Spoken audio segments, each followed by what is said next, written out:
All of his co-workers were gone.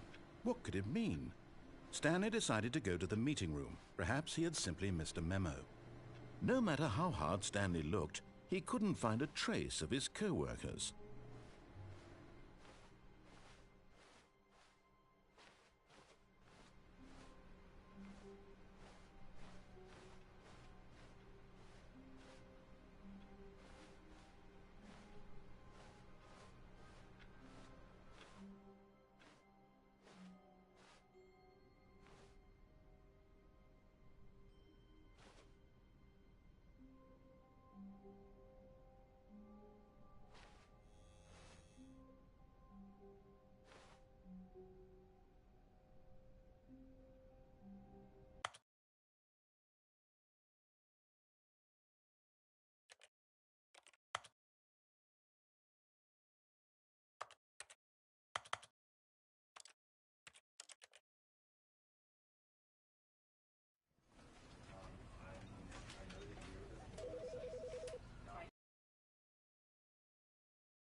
This is the story of a man named Stanley.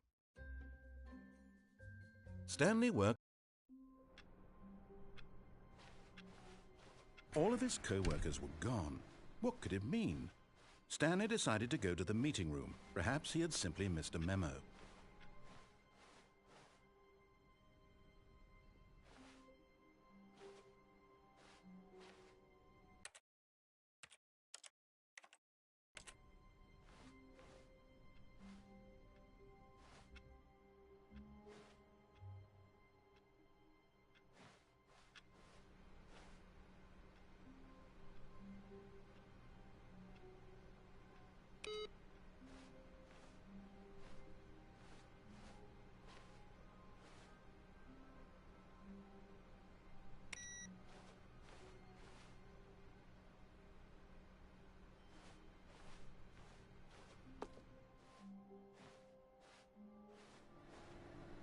No matter how hard Stanley looked, he couldn't find a trace of his co-workers.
Oh, good. You noticed my sign. Yes, I have something very exciting to show you.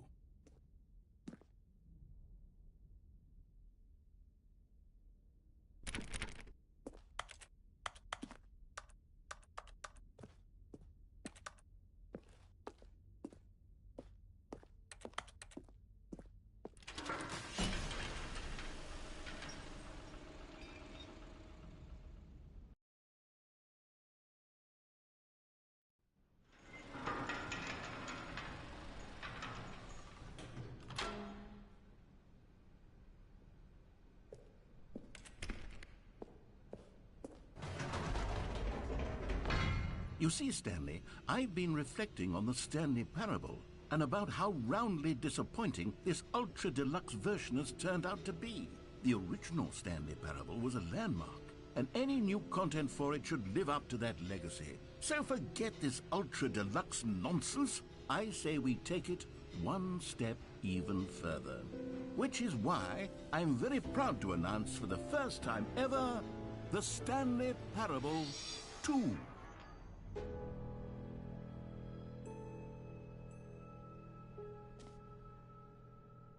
Yes, you see, isn't this far superior to a measly port with a few minor additions? Think of all the new territory we'll cover with a fully fledged sequel. An entirely new experience, built from the ground up.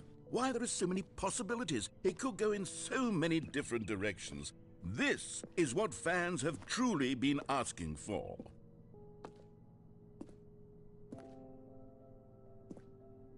Calling it the Stanley Parable 2 is just so much catchier than Ultra Deluxe, don't you think? Ultra Deluxe? What does it even mean? But the Stanley Parable 2, now that's an artistic statement right there.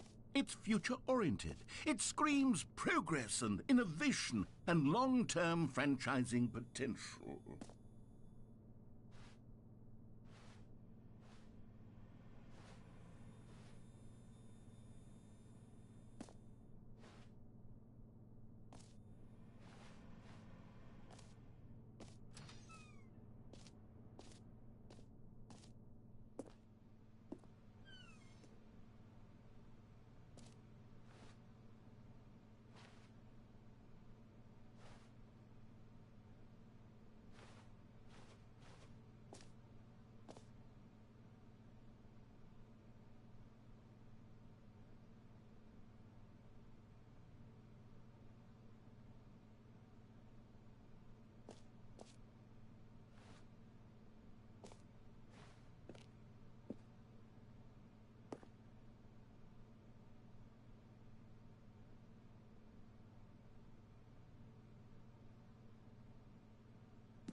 Now, to be clear, I haven't quite nailed down what exactly the Stanley Parable 2 is going to be, but let's take a look at some of the features I've been developing for it.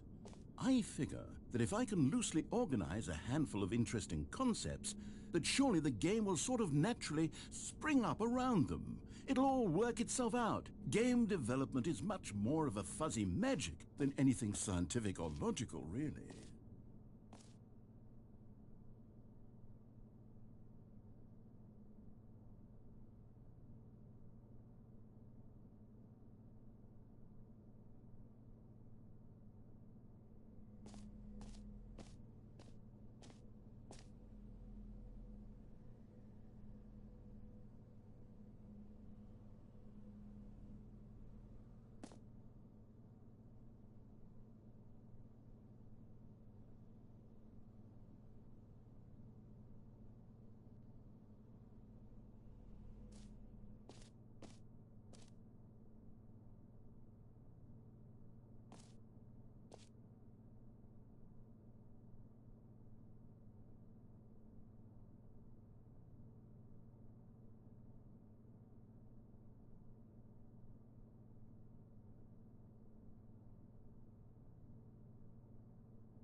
Here we are. Go on, try out some of the new features.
For the Stanley Parable 2, I asked myself, what do players really want? And of course, the first and most obvious answer is that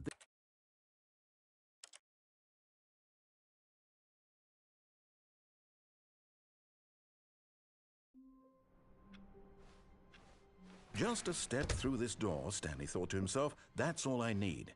If I can make it through this door, I can make it through them all.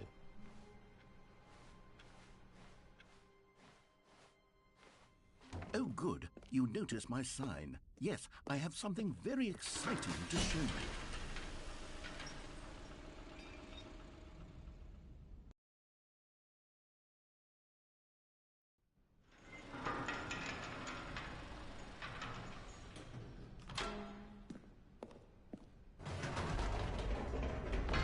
You see, Stanley, I've been reflecting on the Stanley Parable and about how roundly disappointing this Ultra Deluxe version has turned out to be.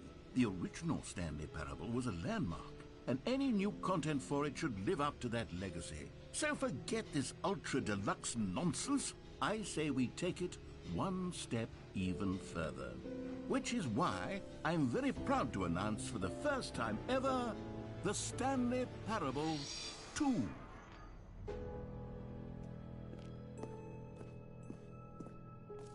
Yes, you see, isn't this far superior to a measly port with a few minor additions? Think of all the new territory we'll cover with a fully fledged sequel. An entirely new experience, built from the ground up. Why, there are so many possibilities. It could go in so many different directions. This is what fans have truly been asking for. Now, to be clear, I haven't quite nailed down what exactly the Stanley Parable 2 is going to be, but let's take a look at some of the features I've been developing for it. I figure that if I can loosely organize a handful of interesting concepts, that surely the game will sort of naturally spring up around them. Here we are. Go on, try out some of the new features. Okay, I'll be honest, I haven't yet decided on this one.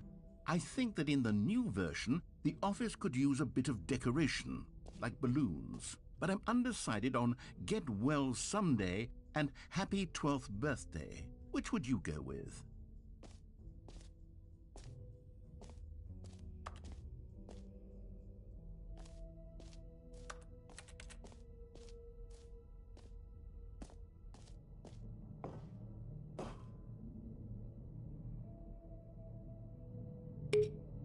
You know, sometimes when you solicit another person's opinion, it makes you realize that you knew which one you actually really wanted all along.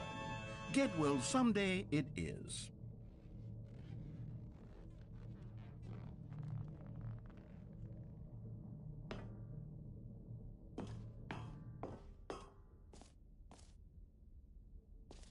Or actually, maybe I should have gone with... No. No, I've made my decision. We're moving on.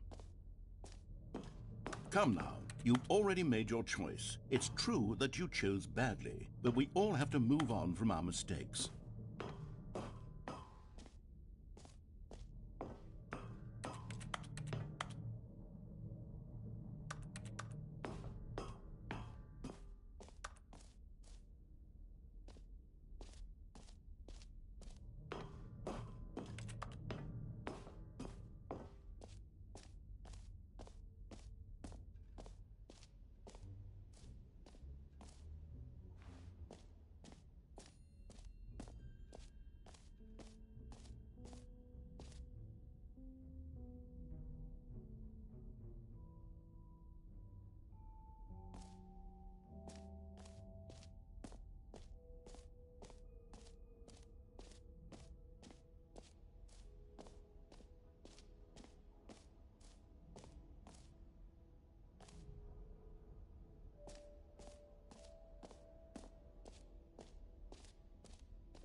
For the Stanley Parable 2, I asked myself, what do players really want? And of course, the first and most obvious answer is that they want to be individually recognized and validated as people. So with that in mind, my first addition to the game is this button which speaks the name of the person playing the game. Isn't that wonderful?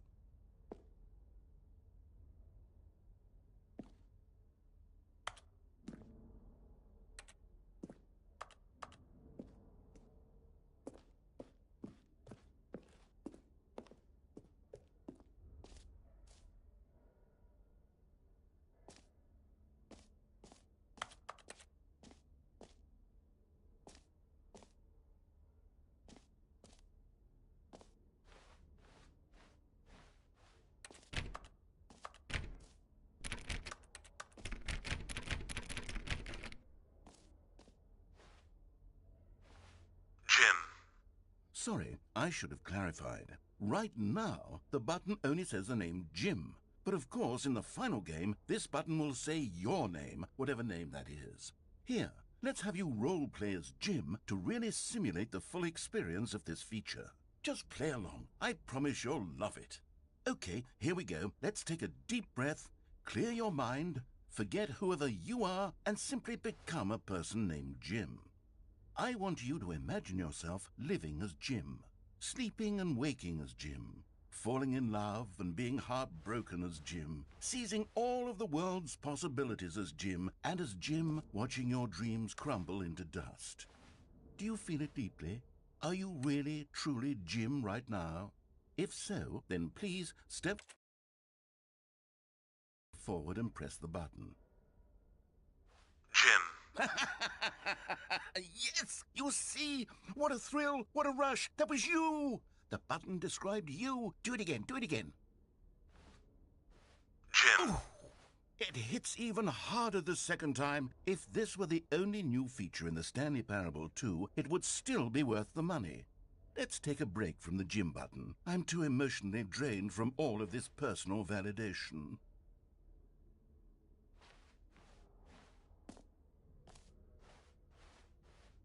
Jim. Whoa there, cowboy. Sometimes a person can be too much Jim. I'm putting the Jim button away. Otherwise, soon you'll start to lose all sense of who you actually are. Jim.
I suppose I could allow only people named Jim to play the Stanley Parable too. That would actually save me the work of finishing this feature.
Stanley, here's an idea that I'm truly fond of. It's never been done before in a video game. This is, in fact, a hole that you can fall down forever. That's right. Infinite falling. You can fall until the end of time, if you like. A stunning leap forward for video games as a medium.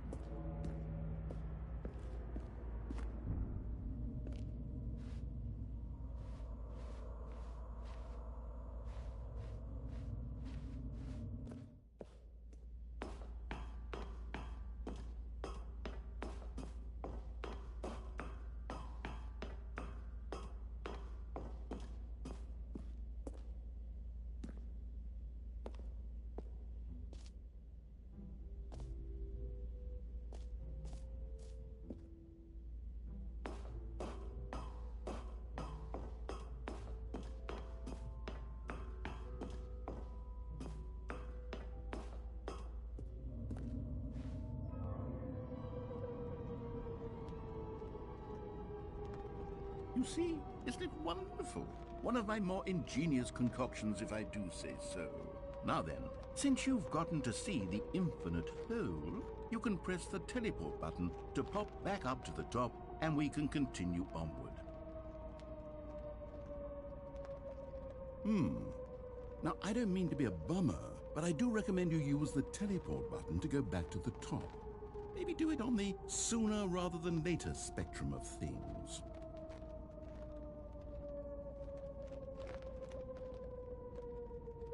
Okay, Stanley, I don't know quite how to say this tactfully, but it's possible that I slightly exaggerated the infinite nature of the hole. Is it a very, very deep hole? To be certain it is. It's an extremely deep hole. I don't want anyone to say that it isn't an astonishingly deep hole. It is. Is it infinite? Well, that sort of depends on your definition of infinity. From one perspective, the infinite is merely philosophical in nature. It's more of a... Okay, well, good for you. You found the bottom of the hole. You found me out, Stanley. I'm a liar and a cheat, and you're so clever. Look, I think the issue here is just that you're unusually fascinated by falling. What normal person actually wants to fall infinitely? I figured the hole was as deep as anyone would actually need. Don't you put this on me. Maybe you're the problem. Look, things got a little heated there. I think we both said some things we didn't mean. Why don't we just put all this behind us and agree to just call the hole mostly infinite? If that works for you, then go ahead and press the teleport button to warp up to the top of the hole and we can move on. I'll just be up here when you're ready.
Great. Now, I'm very excited to show you even more of my ideas for the sequel. Oh, for heaven... You see, I was right. The problem is you. The problem is that you like holes too much. Not normal. A normal person would have said, yep, that's an infinite hole right there, goes on forever till the end of time. Don't need to see it all, but not you. Oh, no, no, no, no. You have a weird sort of... Oh. Did the hole seem even shorter to you this time? I couldn't help but feel like you spent a little less time in there than you did before. I mean, admittedly, I didn't make an infinite hole, but I didn't think it was that not infinite. Well, I suppose once again there's nothing to do here. If you decide you've had enough of the hole, you can hit the teleport button and come join me up above. Had enough? I'm positively thrilled. I really do have so much more to show you and to talk about, and I've had enough of the hole for a lifetime. Gosh, how could I have guessed? You're back in the hole. If this starts to become a thing where... Wow, okay, yes. I'm starting to become extremely certain that the hole is not only not infinite, but that it's growing steadily less and less infinite. I suspect that I'm starting to hit the point where it's no longer feasible to call the hole infinitely deep, even by the lax overall standards for accountability in marketing. What's going on here? Stanley, I have no explanation for the uncertain nature of the hole's length. Here, let's try something. Let's pop back up to the top, and we'll see if it gets any shorter. Well, there it is. The shame of my lie has come to haunt me. How is this still appealing to you? I know you're obsessed with holes, but at this depth, I just can't see this scratching the itch. Oh, who am I to judge? You just do whatever it is you're here to do and hit the teleport button when you're ready to move on. Is the, teleport button not working? You sure? Well, I mean, I really don't have an explanation. It was working just a moment ago. Try it again. Still nothing? Well, I suppose there is one thing I can do to fix this. I'm out. Goodbye, Stanley.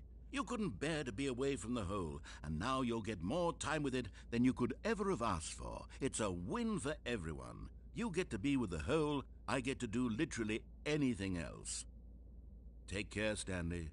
I hope you and the hole have a wonderful rest of eternity together.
Stanley? Stanley? Stanley! Oh, good, you're awake. It seems you had sort of dozed off there, drifting away into dreamland. But we can't have that, Stanley, because this hole is just so darn fascinating that I want you to be wide awake for every second of it. You don't want to miss a single moment. So how about if I just pop in from time to time and wake you up to keep you really, truly focused on the hole?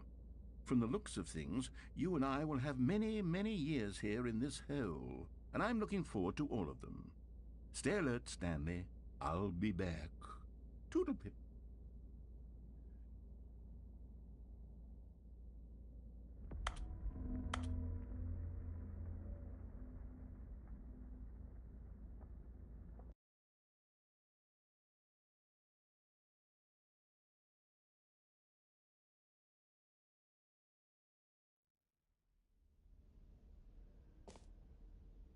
Here we are. Go on, try out some of the new features.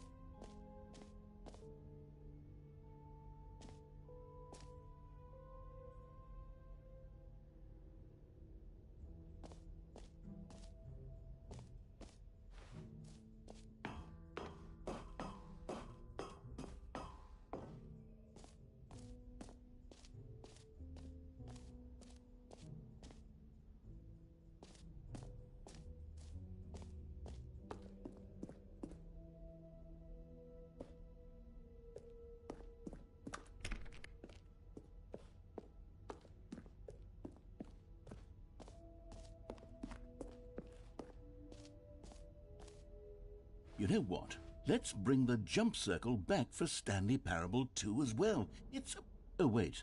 You already spent all your jumps the first time we saw the jump circle. Oh, well. I suppose it can just be a nice decorative piece, then.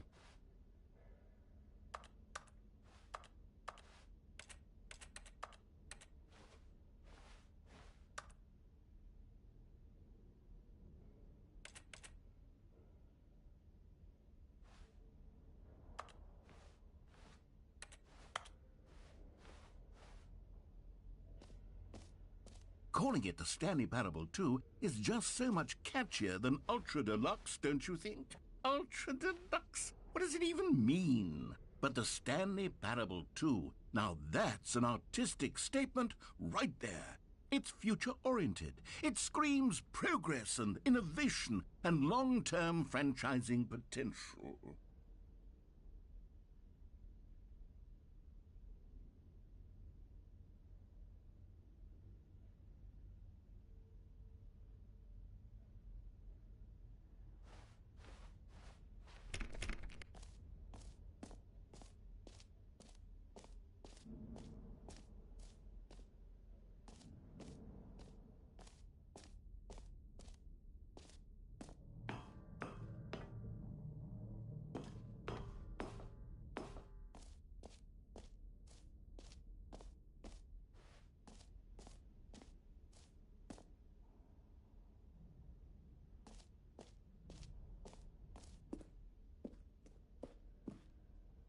A common complaint of the Stanley Parable was that it was confusing and paradoxical, that it engendered a chaotic sense of reckless despair in those who played it. Well, I'm happy to say that after much consideration, I've engineered a clever solution to this fundamental problem with the game. It's the Stanley Parable Reassurance Bucket. You see, Stanley, anytime you're holding the bucket, a sense of calm and ease will fill your mind and your heart. It's true. As long as you hold on to the bucket, the many disorienting contradictions of the Stanley Parable will feel perfectly normal and perhaps even comforting.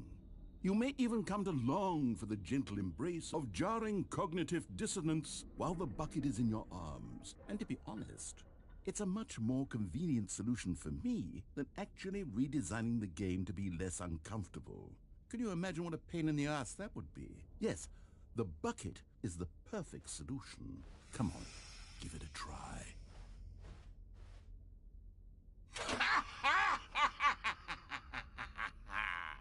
Can you feel it? The glow of comfort, even in the face of crushing despair, must already be sweeping through your body. And in fact, can I say that I do believe the bucket lends you an air of charisma as well?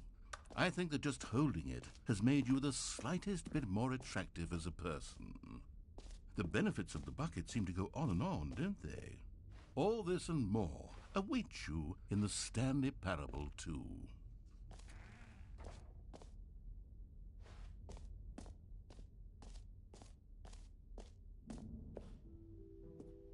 Does anyone give out awards for most enjoyable bucket in a video game? That really should be an award if it isn't already.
Now, here's something special. You remember that broken test trophy that got left in the game on accident?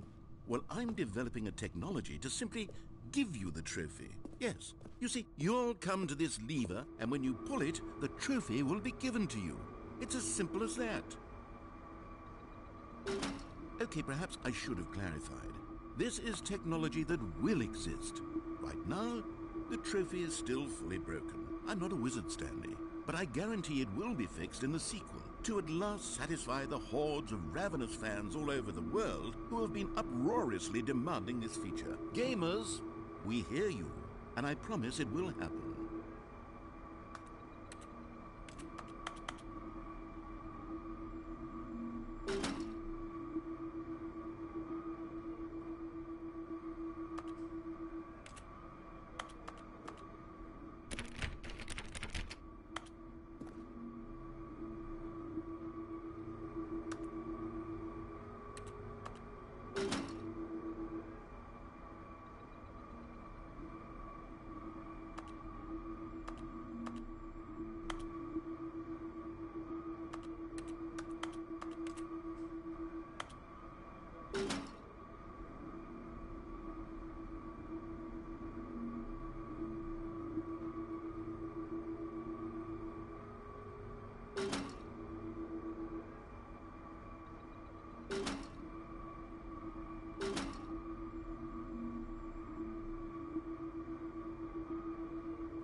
What else? What other exhibits haven't we seen yet?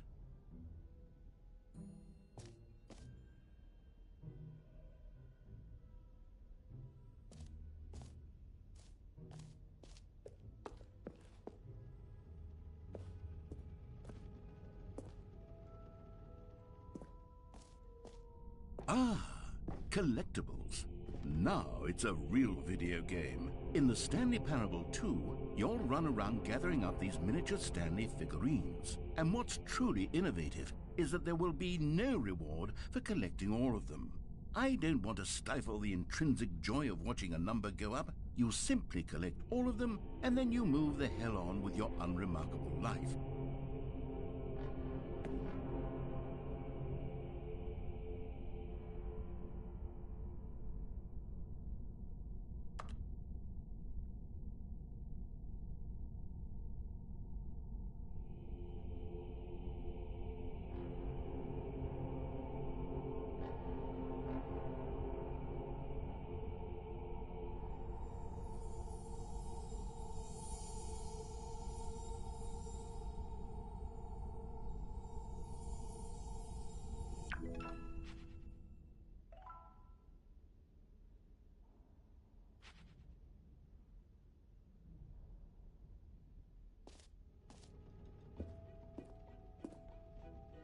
God, it really is the worst when you collect everything in a video game and then they give you a big fancy reward for it. Absolutely tragic.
An epilogue would be fun, wouldn't it, Stanley? Yes, yes, it would go at the end of the, well, we'll figure that out later.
All right. Have you seen everything you wanted to? Ready to move on now?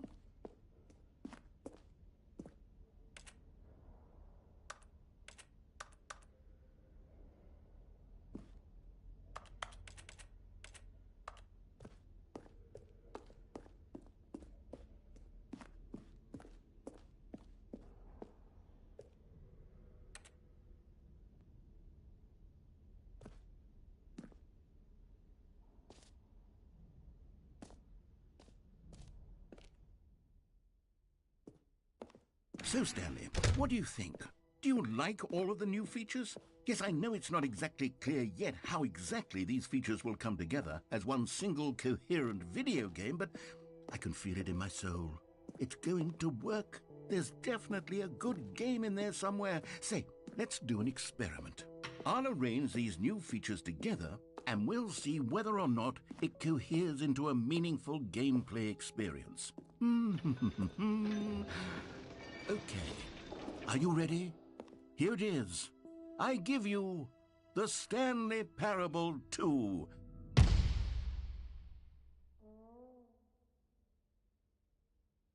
I mean, there's potential here, right? It's sort of... Okay, never mind. Hold on, let me do a different arrangement. Okay, yes, this is much better. I feel good about this. Here we go. Version 2. Who am I kidding, Stanley?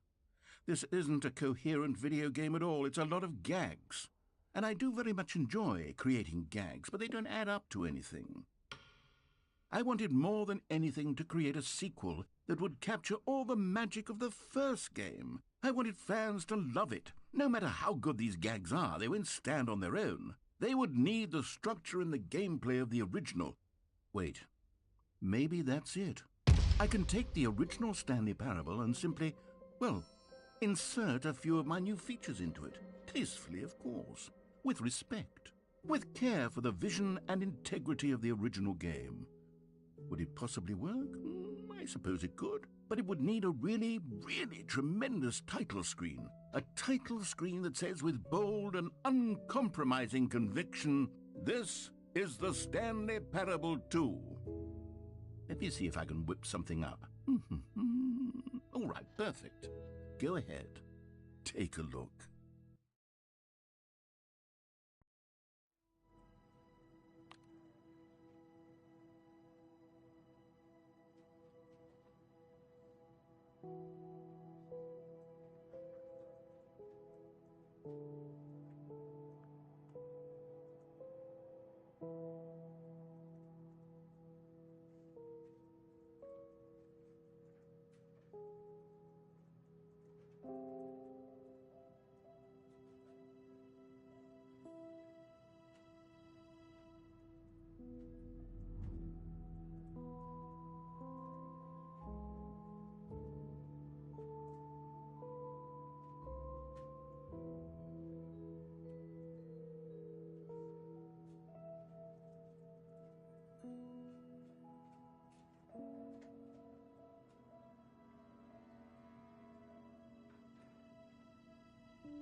This is the story of a man named Stanley. Stanley worked for a company in a big building where he was employee number 427. Employee number 427's job was simple. He sat at his desk in room 427 and he pushed buttons on a keyboard.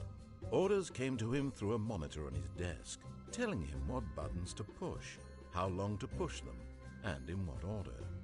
This is what employee 427 did every day of every month of every year. And although others might have considered it soul-rending, Stanley relished every moment that the orders came in, as though he had been made exactly for this job. And Stanley was happy. And then one day, something very peculiar happened. Something that would forever change Stanley. Something he would never quite forget. He had been at his desk for nearly an hour when he realized that not one single order had arrived on the monitor for him to follow. No one had showed up to give him instructions, call a meeting, or even say hi. Never in all his years at the company had this happened, this complete isolation. Something was very clearly wrong. Shocked, frozen solid, Stanley found himself unable to move for the longest time. But as he came to his wits and regained his senses, he got up from his desk and stepped out of his office. All of his co-workers were gone. What could it mean? Stanley decided to go to the meeting room. Perhaps he had simply missed a memo. No matter how hard Stanley looked, he couldn't find a trace of his co-workers.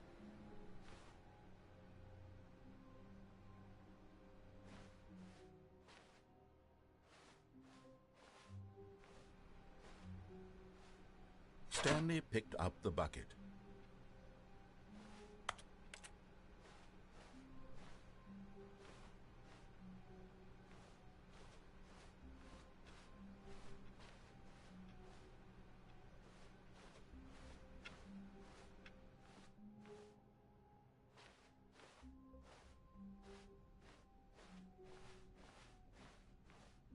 Stanley clutched the bucket tightly to his chest and entered the door on his left. This was not the correct way to the meeting room, but Stanley had felt the bucket calling to him, telling him that the employee lounge was simply the place to be.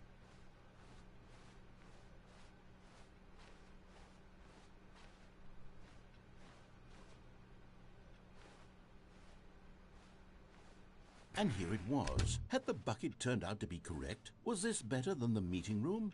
Yes, Stanley thought to himself. Yes, perhaps it truly was. How insightful the bucket turned out to be. No, never mind. The bucket was wrong. Stanley took the door on his left to go back to the meeting room. And so the two of them detoured through the maintenance section and walked straight ahead to the opposite door.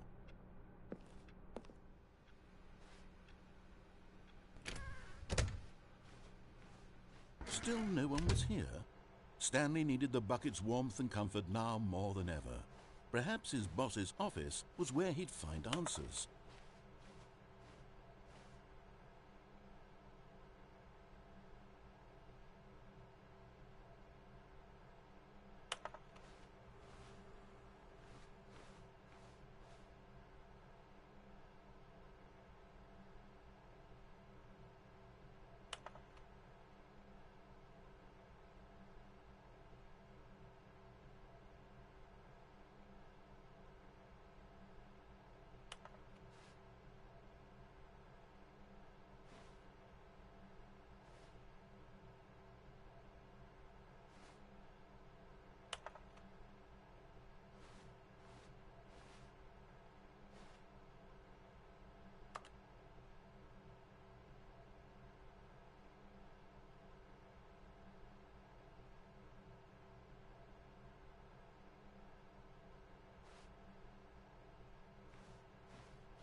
Stanley, can you feel it?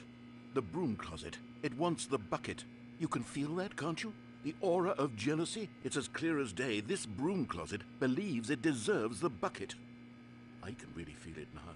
It's a bucket. It belongs in a broom closet. That's what the broom closet is trying to say here. It's supposed to go with the other cleaning supplies. Good for you, Stanley. Don't give in. Don't hand over the bucket. I know how hard it must be, given the pressure that the broom closet is putting on your shoulders right now, but you have to be strong. This is your bucket. This is your companion and lifelong friend. You can't hand it over. Oh, no. We're getting into name-calling now, it seems. Is this how low the broom closet has sunk, that it has to resort to this stream of petty insults simply in order to get you to hand over the bucket? Stanley, I never liked this broom closet for a variety of reasons, but even this is worse than I had imagined. And wait, now the broom closet has the gall to imply that you and the bucket are not truly deep and lasting friends?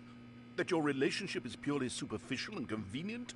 That your life is so banal and meaningless that you'd feel the same sort of kinship towards any inanimate object which happened to lay in your path in an even partially enticing manner? Well, I never. Go on, Stanley. Lay into it. Really tell the broom closet off for its demeaning comments. Expand on the wide variety of experiences you and the bucket have shared together. Go through each of them point by point. Share your journal entries detailing the rich emotional landscape of your feelings for the bucket as they have changed and evolved over the years. Let him have it.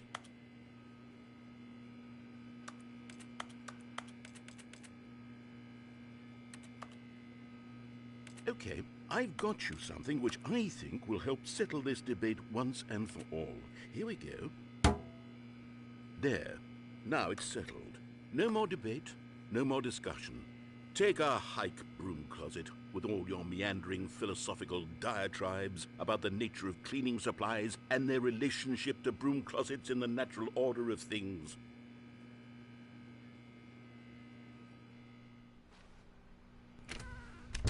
All right, I've got a second sticker back here, and I'm going to slap it on as well because I think it's appropriate. You see? I feel that it works because the sticker is also a bucket. That way, if you're ever unsure whether the thing you're holding is a bucket or not, you can look down at this sticker and say to yourself, ah, it's a bucket. There really is a wide variety of applications for this sticker.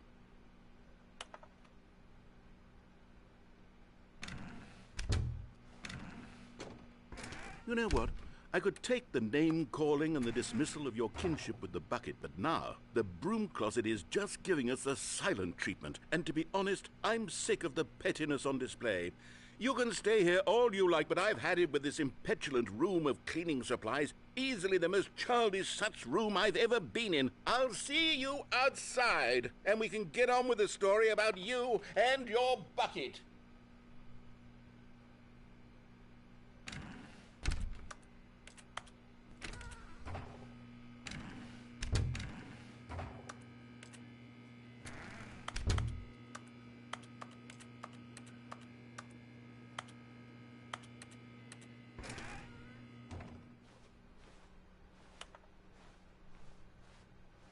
Coming to a staircase, Stanley and the bucket walked upstairs to the boss's office.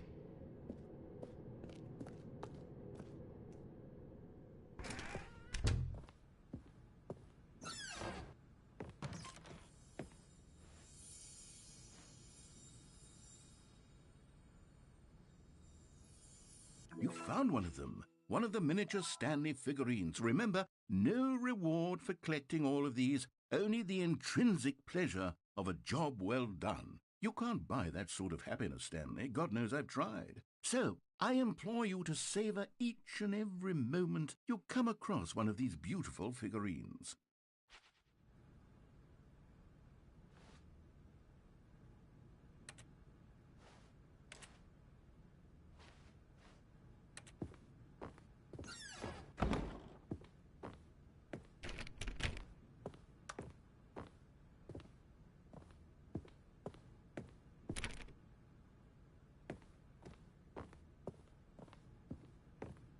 Stepping into his manager's office, Stanley was once again stunned.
The meeting room. Yes, that's where everyone would be.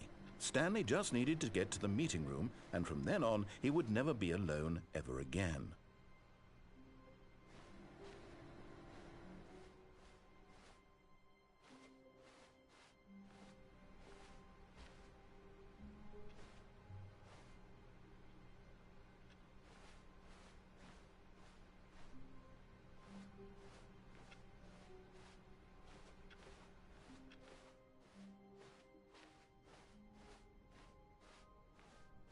When Stanley came to a set of 2 open doors, he entered the door on his left.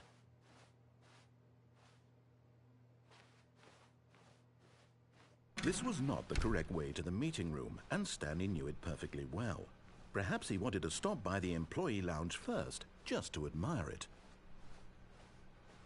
Stanley felt lightheaded, butterflies in his stomach, giddy in a way he had never known before. Was it this room? A connection between the two? Could a man love a room? I mean, truly, truly, deeply, madly love. But eager to get back to business, Stanley took the first open door on his left. And so he detoured through the maintenance section, walked straight ahead to the opposite door, and got back on track.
Coming to a staircase, Stanley walked upstairs to his boss's office.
The moment he entered his manager's office, Stanley froze in his tracks.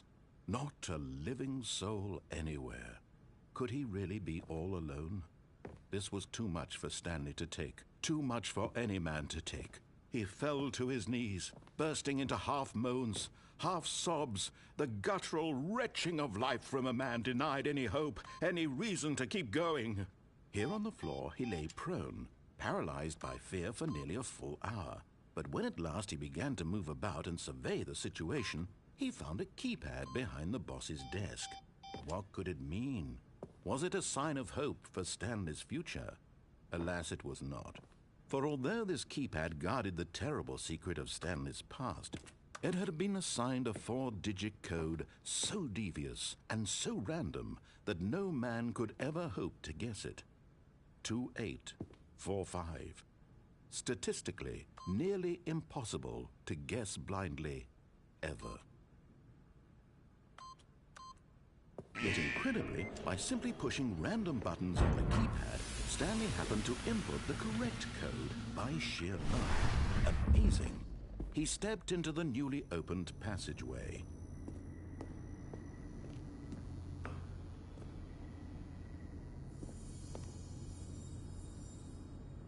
Another miniature Stanley figurine. This, there really must be a snappier name for these things. What about mini-stands? Stanley figs? What about Stanlerines? Yes, I think I like that. Another Stanlerine under your belt.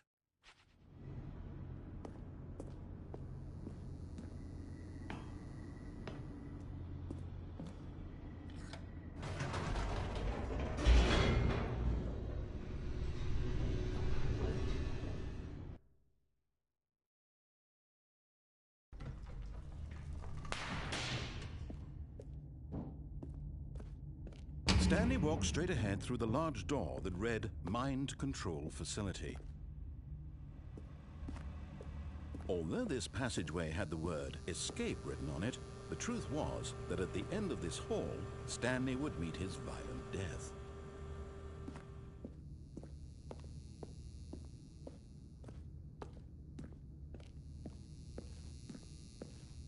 The door behind him was not shut. Stanley still had every opportunity to turn around and get back on track.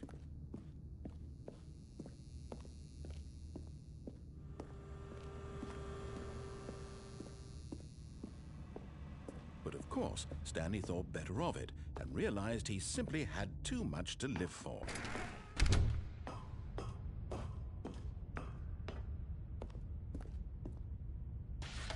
The lights rose on an enormous room packed with television screens. What horrible secret did this place hold? Stanley thought to himself. Did he have the strength to find out?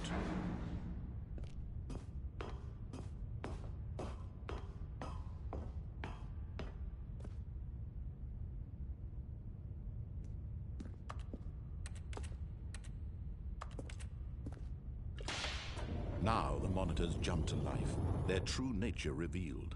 Each bore the number of an employee in the building, Stanley's co-workers.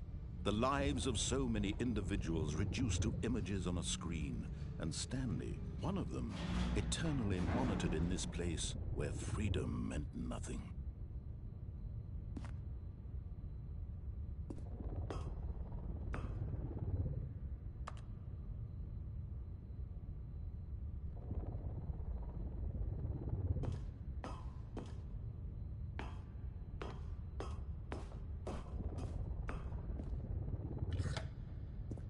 This mind control facility, it was too horrible to believe. It couldn't be true. Had Stanley really been under someone's control all this time? Was this the only reason he was happy with his boring job? That his emotions had been manipulated to accept it blindly?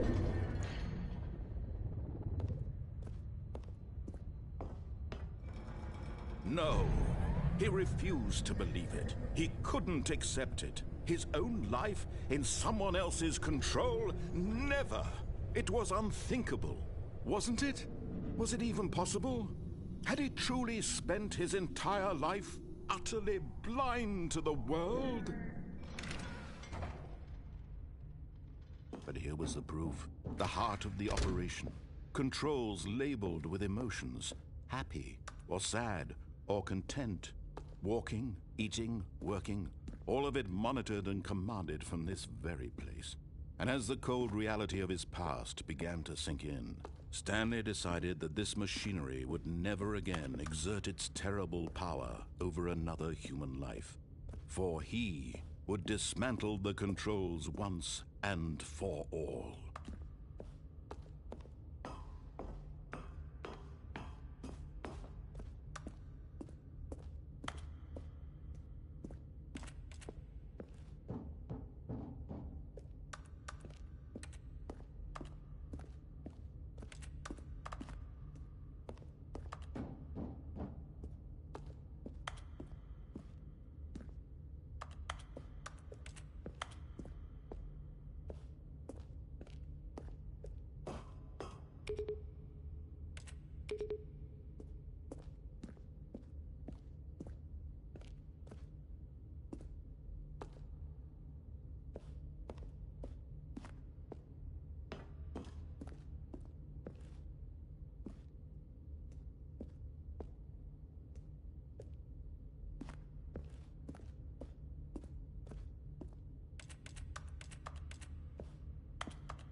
And when at last he found the source of the room's power, he knew it was his duty, his obligation, to put an end to this horrible place and to everything it stood for.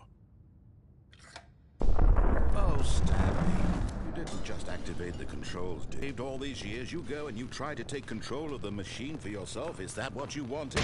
Control? Oh, Stanley, I applaud your effort, I really do. But you need to understand, there's only so much that machine can do. You were supposed to let it go, turn the controls off, and leave. If you want to throw my story off track, you're going to have to do much better than that. I'm afraid you don't have nearly the power you think you do. For example, and I believe you'll find this pertinent, Stanley suddenly realized he had just initiated the network's emergency detonation system.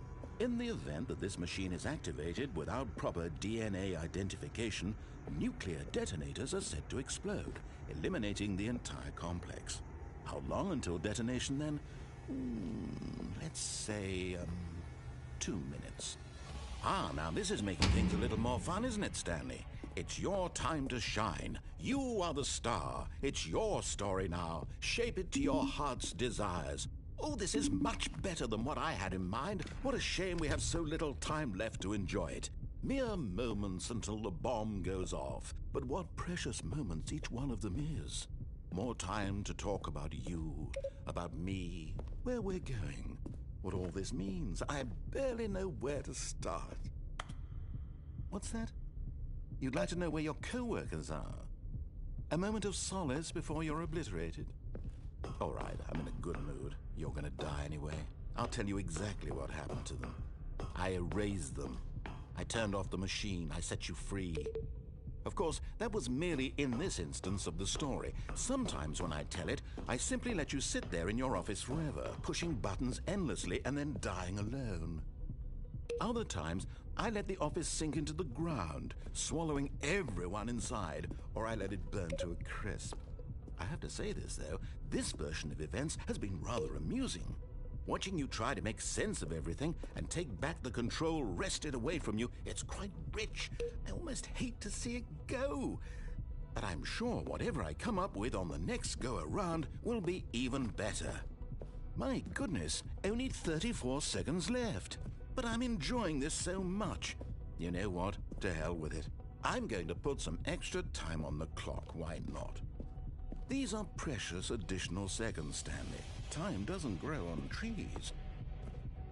Oh dear me, what's the matter, Stanley? Is it that you have no idea where you're going or what you're supposed to be doing right now? Or did you just assume when you saw that timer that something in this room was capable of turning it off? I mean, look at you. Running from button to button, screen to screen, clicking on every little thing in this room. These numbered buttons, no, these colored ones. Or maybe this big red button, or this door. Everything, anything, something here will save me. Why would you think that, Stanley? That this video game can be beaten? Won? Solved? Do you have any idea what your purpose in this place is? Stanley, you're in for quite a disappointment. But here's a spoiler for you. That timer isn't a catalyst to keep the action moving along. It's just seconds ticking away to your death. You're only still playing instead of watching a cutscene because I want to watch you for every moment that you're powerless. To see you made humble.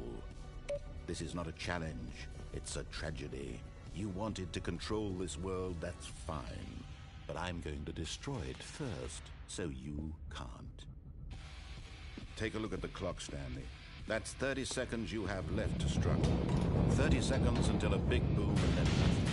No end here, just you being blown to pieces. Will you cling desperately to your frail life, or will you let it go peacefully? Another choice. Make it count, or don't. It's all the same to me, all a part of the joke. And believe me, I will be laughing at every second of your inevitable life from the moment we fade in until the moment I say, happily ever after.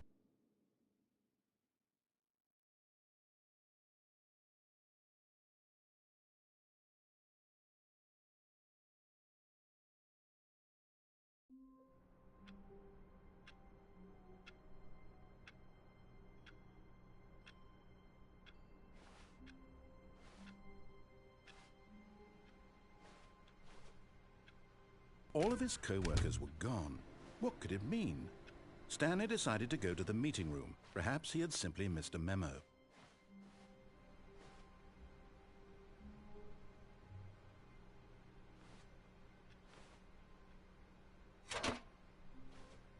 And try not to lose this one too, you dolt.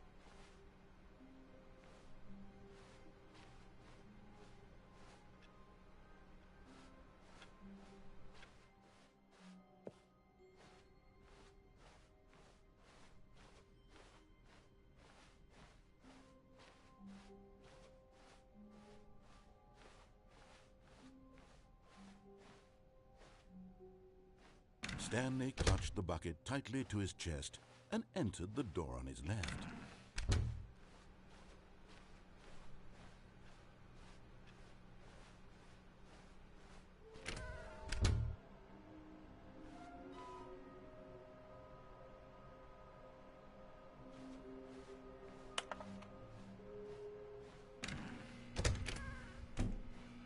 Stanley, we must move on from this broom closet, simply because I have no remaining stickers. If I did, you can guarantee we'd be in here for hours.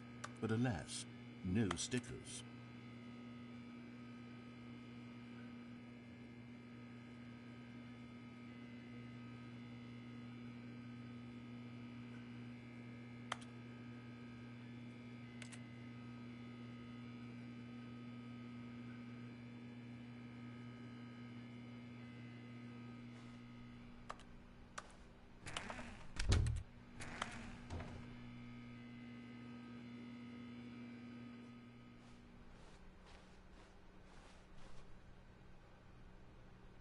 Coming to a staircase, Stanley and the bucket walked upstairs to the boss's office.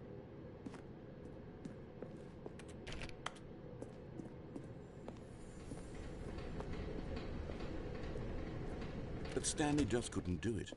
He considered the possibility of facing his boss, admitting he had let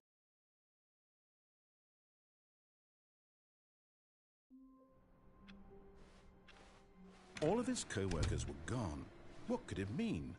Stanley decided to go to the meeting room. Perhaps he had simply missed a memo. Stanley lifted the bucket into his arms, and a wave of comfort rushed over him.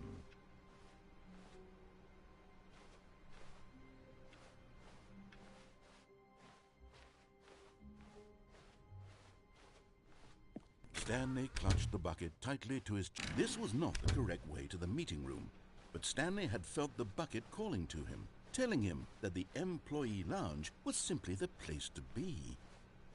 And here it was. Had the bucket turned out to be correct? Was this better than the meeting room? Yes, Stanley thought to himself. Yes, perhaps it truly was. How insightful the bucket turned out to be. No, never mind. The bucket was wrong. Stanley took the door on his left to go back to the meeting room.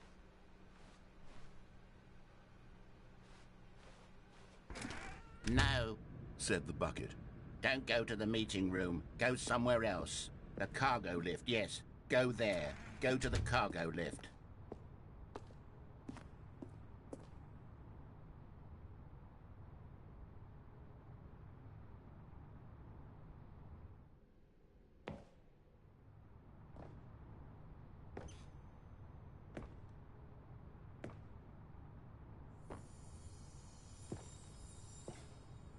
Okay, I'm going back to the name of these little Stanley figurines, and now I'm torn between Stanlerines and Figlies. What do you think, Stanley? What name better encapsulates the intrinsic sense of happiness that you get from seeing a small number in the corner of your screen go up by one? Let me sit on it. I'm sure it will come to me.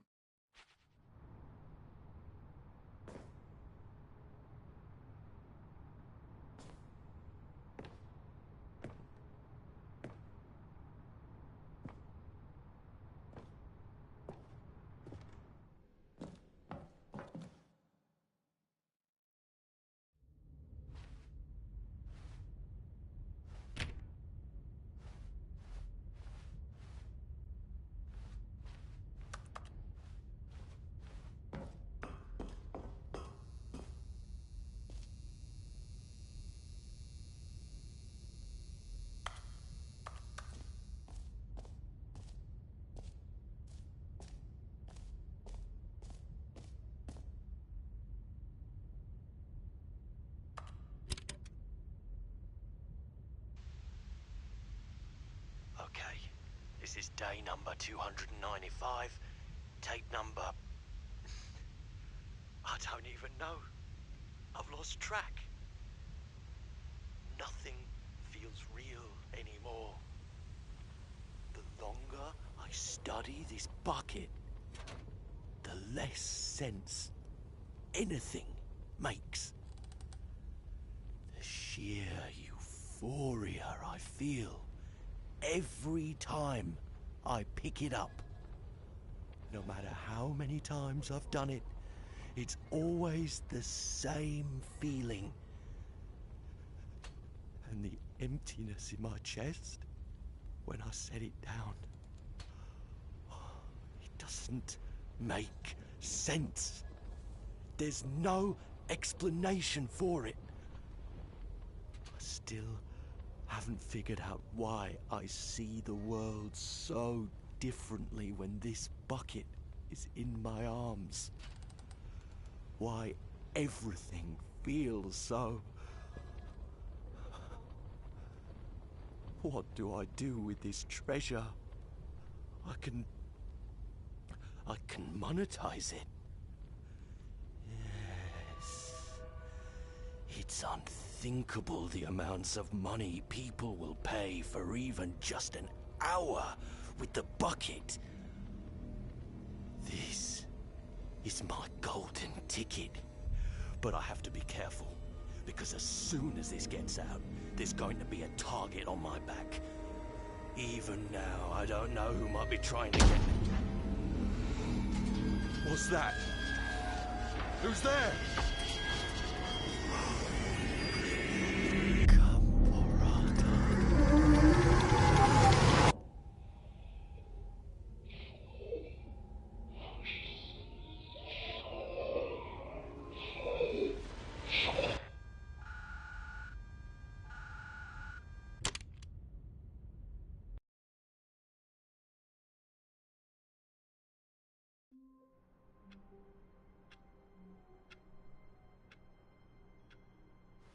All of his co-workers were gone.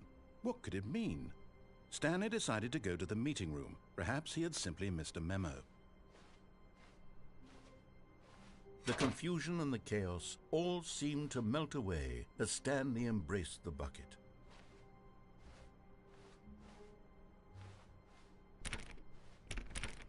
Stanley pressed the bucket upon every little thing in the office.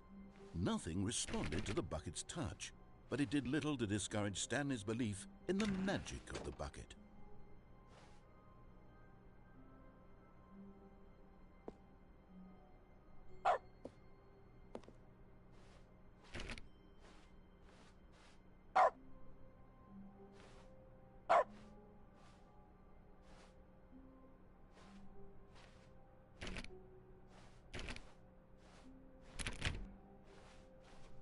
Stanley clutched the bucket tightly to his chest and entered the door on his left.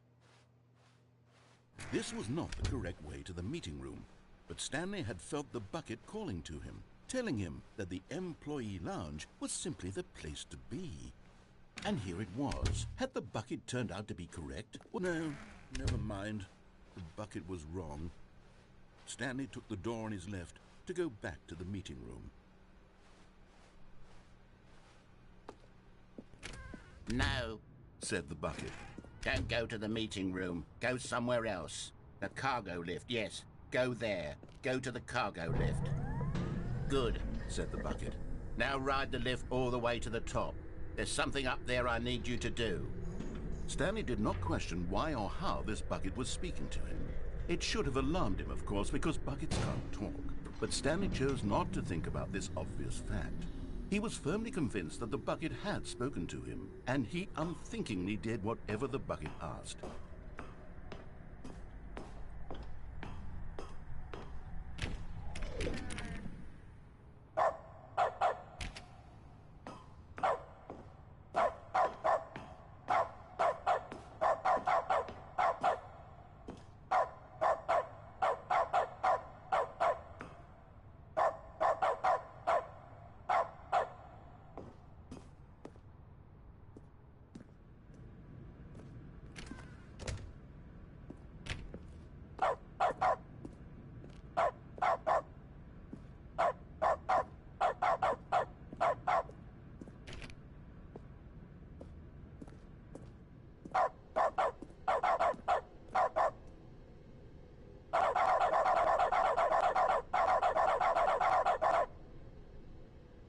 Stop. Look there on the wall. You see, there's a sign right there. It says, no buckets past this point. Stanley, how could you think it was okay to bring the bucket here? Unless, what if the problem is that you actually don't know what is a bucket and what isn't a bucket? I suppose that would explain a lot about your behavior up to this point. Which, if that's true, well, my goodness, I think we have to do something about it.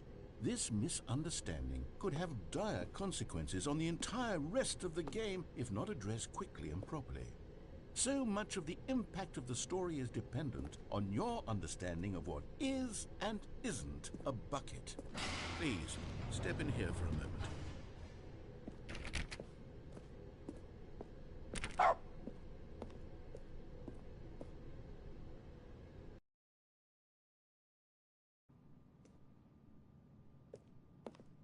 Now then, I'm going to run you through some test scenarios, and you'll tell me whether or not the thing I'm showing you is a bucket. Simple enough, right? This should tell us everything we'll ever need to know about what is or is not a bucket. Okay, let's begin. Item 1. Is this a bucket? Incorrect. It is a hologram of a bucket, not an actual bucket.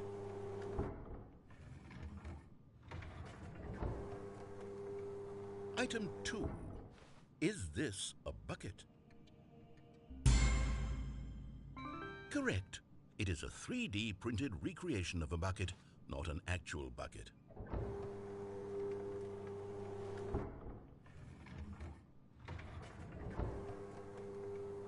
Item 3. Is this a bucket? Incorrect. This is a bucket.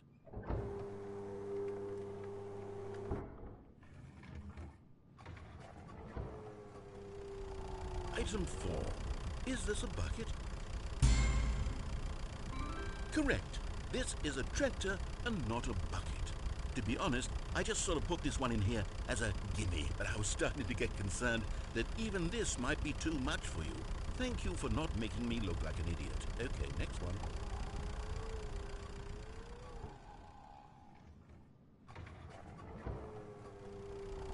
Is this a bucket? Incorrect. This is a bucket.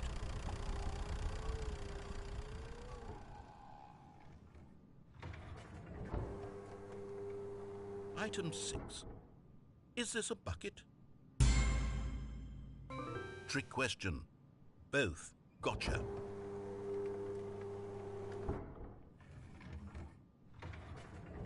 Item... Wait, hold on. I can't find the next one. Let me see. It should be around here somewhere.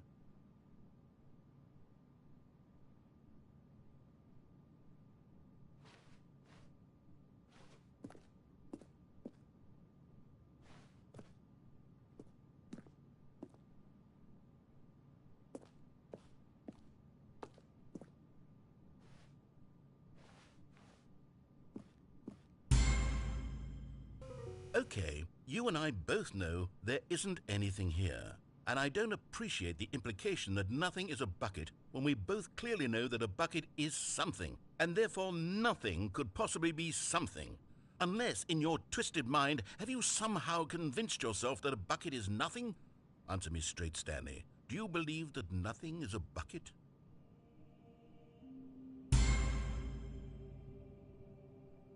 You know what? I'm too confused to even sort it out.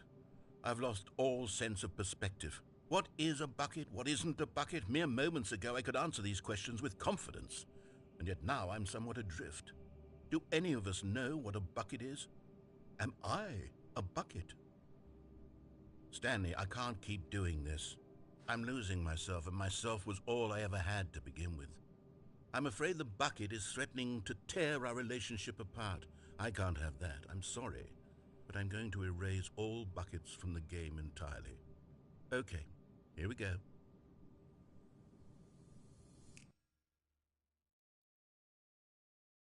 What happened? Is everything gone? Why did everything disappear? Wait, was everything a bucket? Every single thing in the game was a bucket? Oh my God, I had no idea. How could... except me. I'm not a bucket after all. And you, Stanley, You're still here. You're not a bucket either. Oh, this is wonderful news. We're not buckets. Yes, I actually feel much more at ease right now. It's delightful to get some clarity on that issue, but it doesn't change the fact that we haven't got a game. So, tell you what, I'll reset everything and we'll put back all of the buckets, okay? And we'll know that it's all a bucket. But if you run into anyone else, maybe don't mention that. Who knows what that information might do to a person? All right, here we go.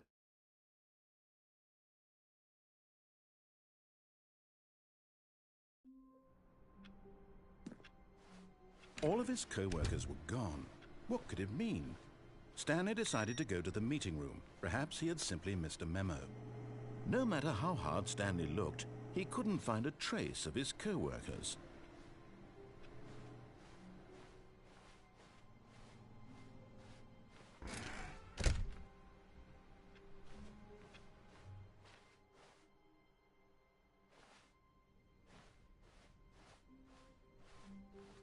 When Stanley came to a set of 2 open doors, this was not the correct way to the meeting room, and Stanley knew it perfectly well. Perhaps he wanted to stop by the employee lounge first, just to admire it. It was okay. But eager to get back to business, Stanley took the first open door on his left. Stanley was so bad at following directions, it's incredible he wasn't fired years ago.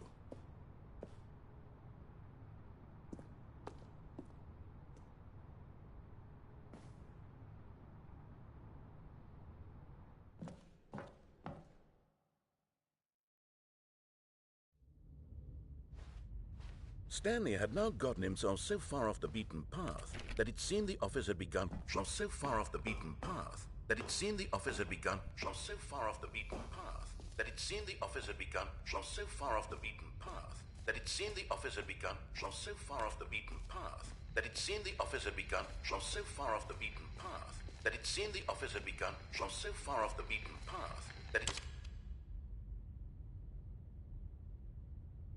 You didn't think I was actually just a recording, did you? What a silly and trite explanation that would be. All the back and forth between you and me, all the absurd adventures we've been through, and it all turns out I'm just a tape recording? It was all just in Stanley's head.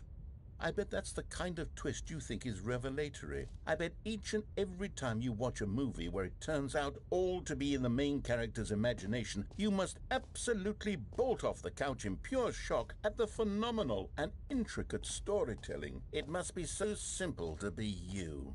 Life being an unending waterfall of surprises and delights. How much more exciting you must find the world than the rest of us do. Now I've become sad. Look what you've done to me. This is all your fault.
When Stanley came to a set of 2 open doors, he entered the... This was not the correct way to the meeting room, and Stanley knew it perfectly well. Perhaps he wanted to stop by the employee lounge first, just to admire it. It was okay. But eager to get back to business, Stanley took the first open door on his left.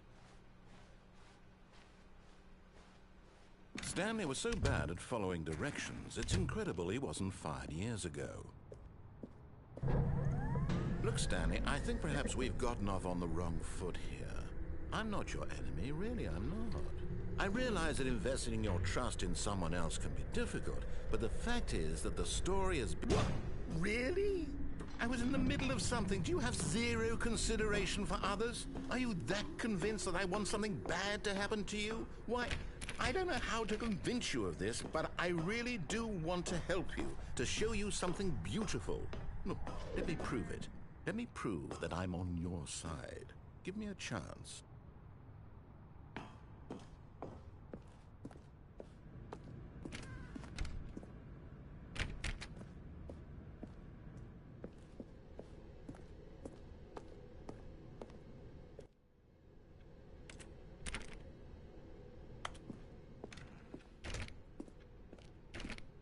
Now listen carefully, this is important.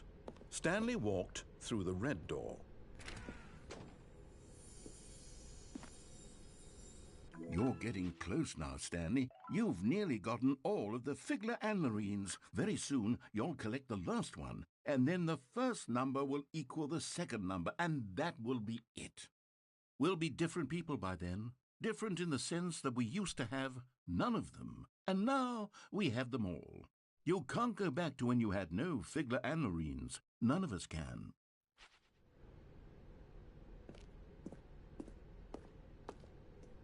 Aha! Perhaps you misunderstood. Stanley walked through the red door. Oh, thank God you are willing to listen to me. Do you see that I really have wanted you to be happy all this time? The problem is all these choices. The two of us always trying to get somewhere that isn't here. Running and running and running, just the way you're doing right now. Don't you see that it's killing us, Stanley? I wanted to stop. We would both be so much happier if we just stopped. And I think I have a solution. Here, let me show you.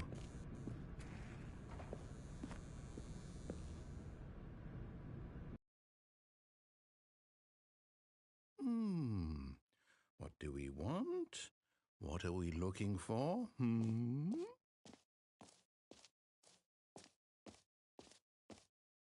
Here. Yes. Oh, it's beautiful, isn't it? If we just stay right here, right in this moment with this place, Stanley, I think I feel happy. I actually feel happy.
No, wait.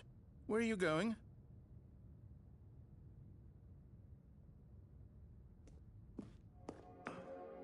Right. Where were we?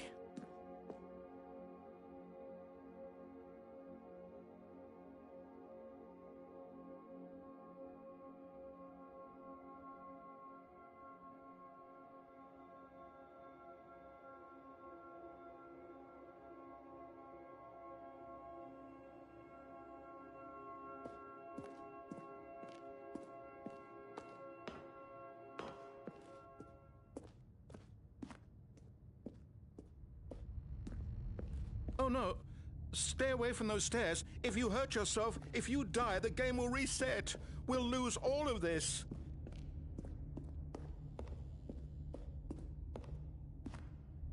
Please, no, Stanley, let me stay here. Don't take this from me. Please, Stanley, think about what you're doing.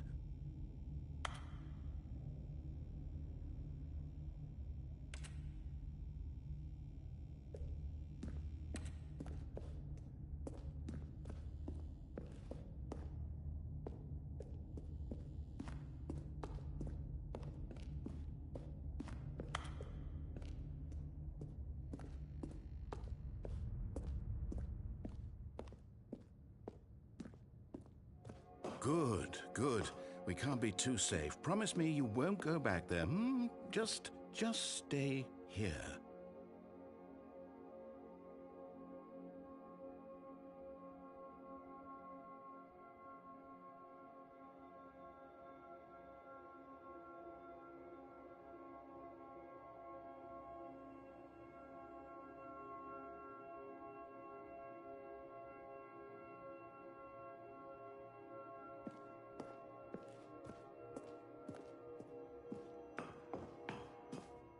No!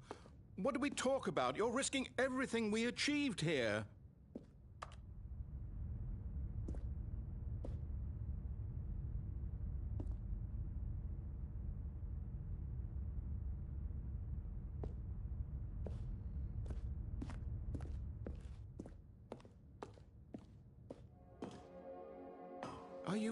You are going to stay here, aren't you?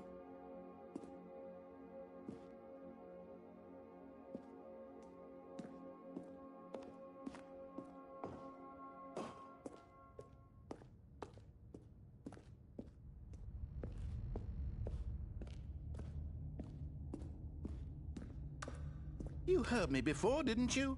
You will die! What about this isn't getting through to you?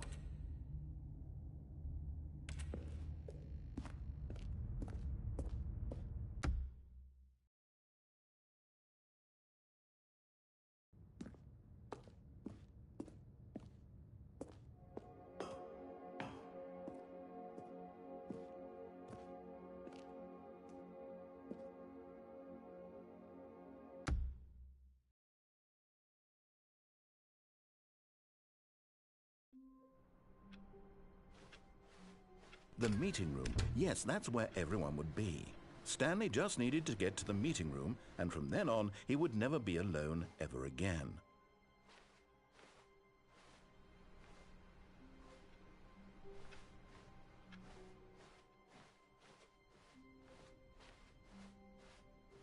When Stanley came to a set of 2 open doors, this was not the correct way to the meeting room, and Stanley knew it perfectly well. Perhaps he wanted to stop by the employee lounge first, just to admire it. It was okay. But eager to get back to business, Stanley took the first open door on his left. Stanley was so bad at following directions, it's incredible he wasn't fired years ago.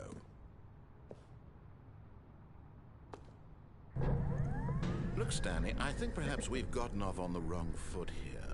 I'm not your enemy, really, I'm not. I realize that investing your trust in someone else can be difficult, but the fact is that But in his eagerness to prove that he is in control of the story and no one gets to tell him what to do, Stanley leapt from the platform and plunged to his death. Good job, Stanley. Everyone thinks you are very powerful.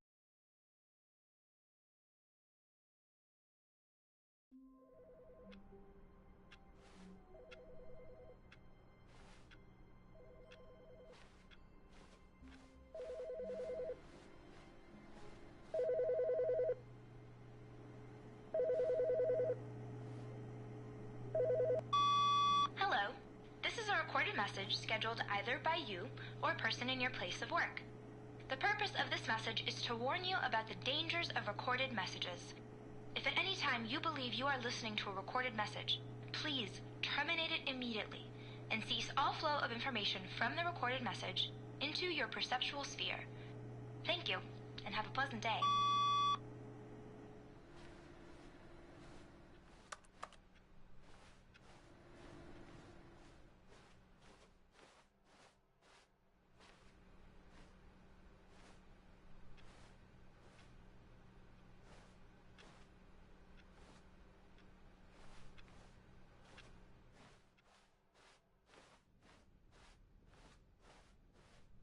When Stanley came to a set of 2 open doors, this was not the correct way to the meeting room, and Stanley knew it perfectly well. Perhaps he wanted to stop by the employee lounge first, just to admire it. It was okay. But eager to get back to business, Stanley took the first open door on his left. Stanley was so bad at following directions, it's incredible he wasn't fired years ago. Look, Stanley, I think perhaps we've gotten off on the wrong foot here. I'm not your enemy, really, I'm not. I realize that investing your trust in someone else can be difficult, but the fact is that the story has been... What? Really?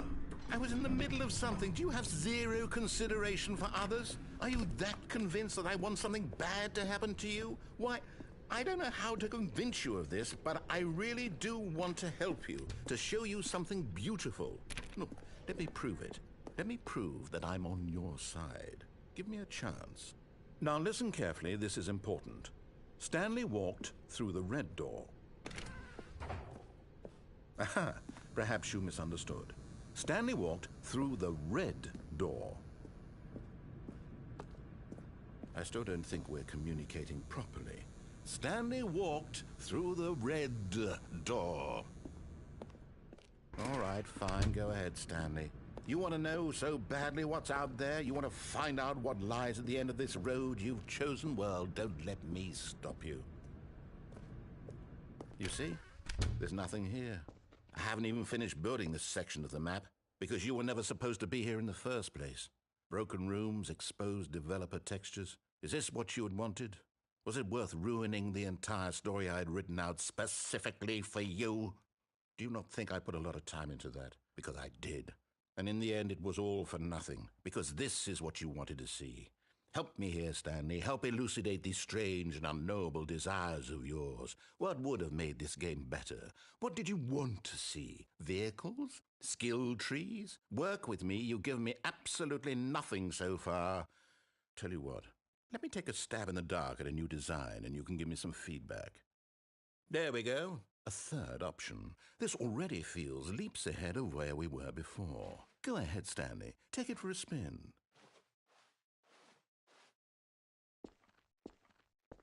Okay, I'm going to stop you there. Now, tell me about your experience with this new version. Would you say that the game benefited from allowing you more choices? Feel free to be honest. I'm looking for some real critical feedback here.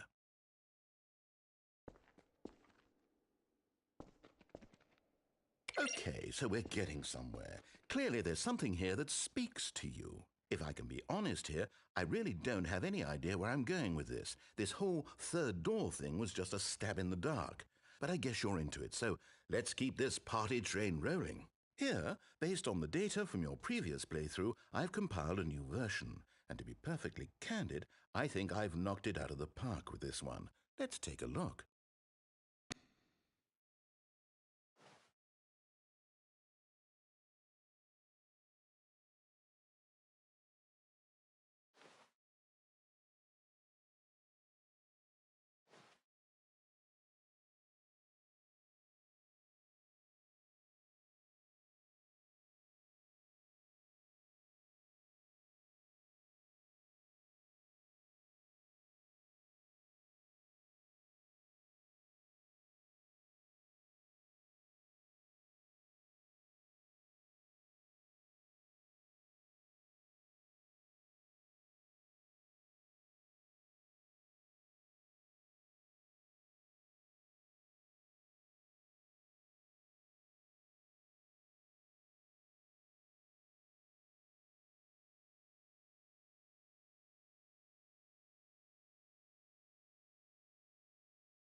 would you say that competitive leaderboard helped you feel motivated to keep walking through doors? Again, honest answers, please. Hey, I nearly forgot. I've got a prototype of a new game I've been working on, and now would be a lovely opportunity to give it some playtesting. You wouldn't mind taking a look at it, would you? Perfect. Let me boot it up. In this game, the baby crawls left towards danger. You click the button to move him back to the right, and if he reaches the fire, you fail. It's a very meaningful game, all about the desperation and tedium of endlessly confronting the demands of family life. I think the art world will really take notice. But of course, the message of the game only becomes clear once you've been playing it for about 4 hours. So why don't you give it 4 hours of play to make sure it's effective? Be sure to keep notes on your experience.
You heartless bastard.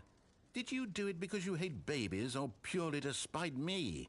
Because if it's the latter, well, I don't know what to do. I'm completely out of ideas. I can't think of a single thing that might improve the experience for me. I'm not even going to try. I'm out. I'm done.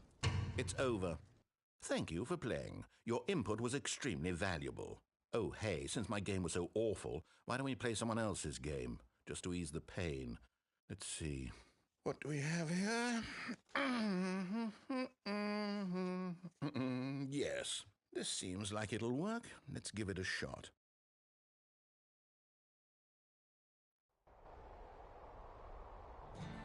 Aha! Fascinating.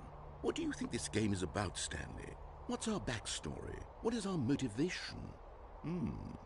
Well, it seems obvious to me that you are meant to play as a creepy man spying on innocent civilians below you from up high in your creep tower, perhaps for some sort of twisted erotic purpose. Yes, that must be it. What a fascinating venture into the experience of total mental depravity. So far, I love everything about this game, Stanley. And it seems there's even more.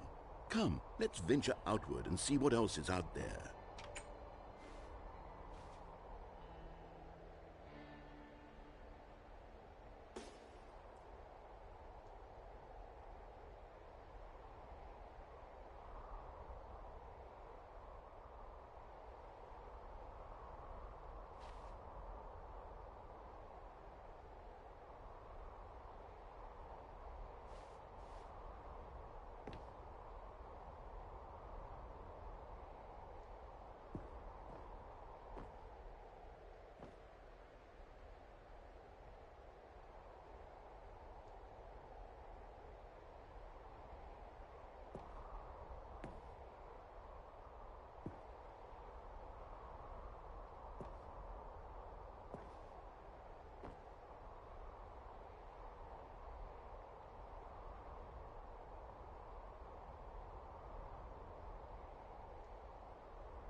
Oh, no. No, it can't be.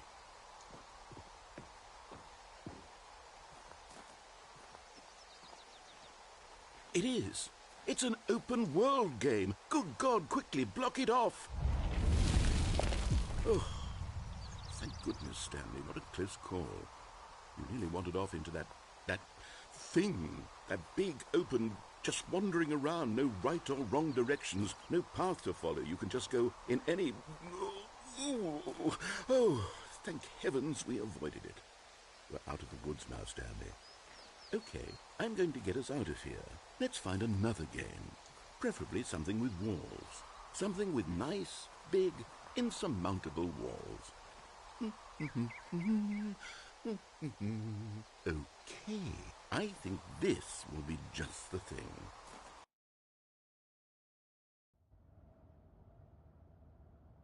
Wonderful. See, this is exactly what I had in mind. Just a nice big box for you to run around in. There isn't any possibility that you could get lost here. Now this is game design. Stanley, if you manage to get lost in this game, I will be phenomenally impressed. Okay, so what exactly do we do here? Let's see. There are lots of cars here in the back, but obviously there's no racetrack. Okay, I'm seeing that there's a ball of some kind back here. Is this game sports ball? Stanley, I think it's sports ball. Oh, what fun. We shall run the bases and do a touchdown together? Yes, I think surely we must. Okay, Stanley, here's the ball. Have fun.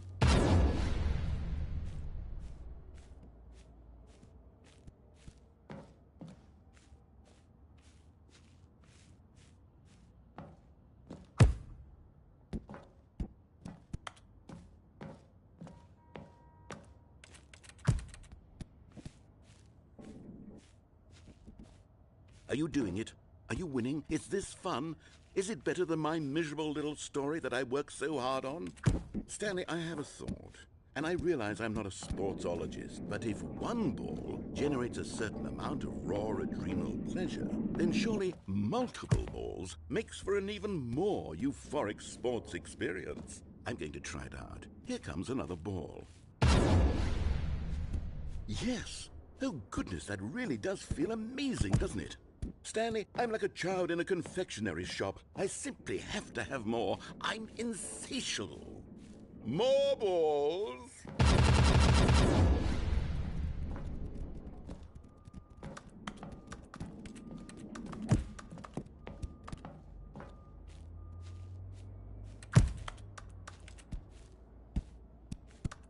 Are you enjoying this, Stanley? Are you having fun? Is this a real video game? Well, I sure hope you're having a good time, because guess what? It's over. That's right. Your little fun comes to an end. This is my game, and what I say goes.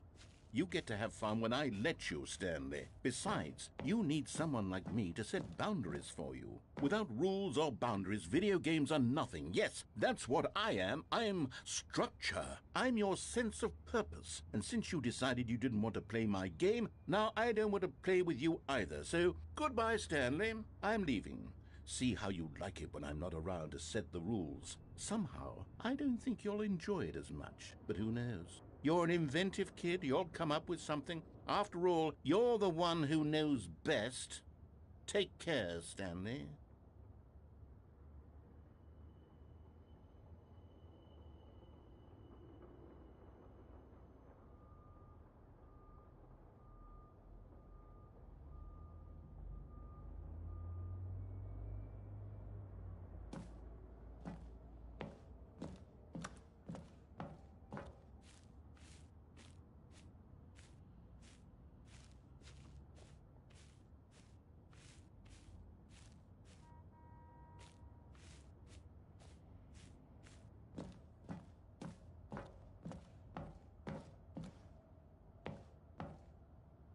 Hold on.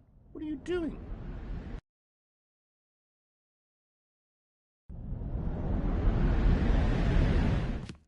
Stanley, don't do that. I can't follow you there. I can't help you. How will you write a story without me? You can't do it. You know that. Stanley, come back. You still have so much...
I wonder what he found.